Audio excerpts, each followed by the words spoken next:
Hello and welcome back. So let's talk a tiny bit more about the lithosphere. So I mentioned that it was this sort of combination of a little bit of mantle and the crust. So if we think about the lithosphere, it's very rigid compared to what's under it. Now remember, what's under it is not molten, but it is softer than that hard crust. So just to that's what people mean when they say the lithosphere of the Earth. It's kind of it's the outer layer, and it's usually this what people think of this very hard stuff, this crust, and then part of the mantle right underneath. Okay, now we are going to study, of course, the terrestrial worlds first when we study Chapter 7.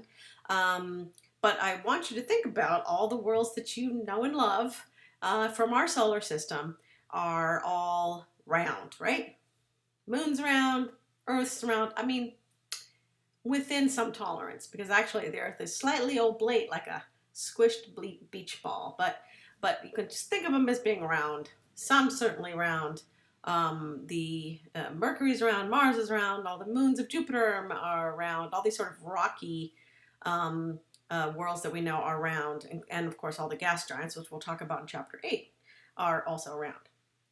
Okay, well, it's kind of easier to understand why, say, Jupiter, which is basically a lot of liquid and gas, why that might, under its own gravity, become round. But it's a little harder to understand why something like a rocky planet like the Earth would become round under its own gravity. But it is true that rock stretches, and I wonder if you guys recognize what this little girl is playing with here. It's called Silly Putty, if you remember that. And there's lots of products now that are sort of the same idea. And I think there's like magnetic putty and all these different putties that you can buy. But this was Silly Putty, and I remember that from being a kid. And if you stretch it really slowly, you might remember this from playing with Silly Putty. Stretch it really slowly, it will stretch, right? But if you pull quickly, it would break. So that was a weird property of Silly Putty, and rock is very much the same way. So if you squeeze on it very slowly, and gravity is always sort of squeeze this rocky stuff right in a planet into a sphere, then if you do it slowly enough, you can squeeze a bunch of rock in weird shape into a sphere under its own gravity. Okay, so anything bigger than about 500 kilometers, as we say here, will become spherical in about 1 billion years. So yes, it takes a while, but that's why all these rocky worlds are spherical. Now again, we have a lot of small things in the solar system. We talked a little bit about that. I'm pretty sure we did already. Where little asteroids that are not spherical. That's because they're too small, right? They're too small to have become spherical under their own gravity. And as you might remember, this is one of the criteria to be a planet, an official planet, is that you have to be round under your own gravity, or become round under your own gravity. Anyway, okay.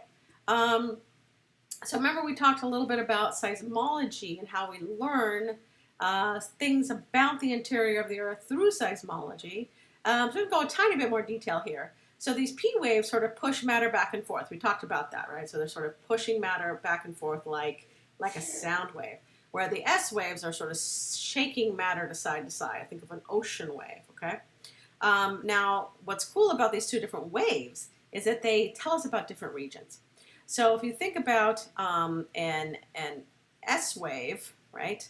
So an S wave will not go through the core, okay?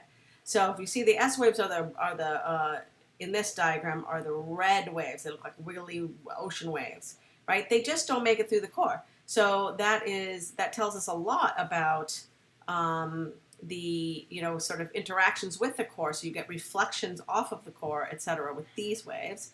And the P waves tell you about what's inside the core, because they do go through.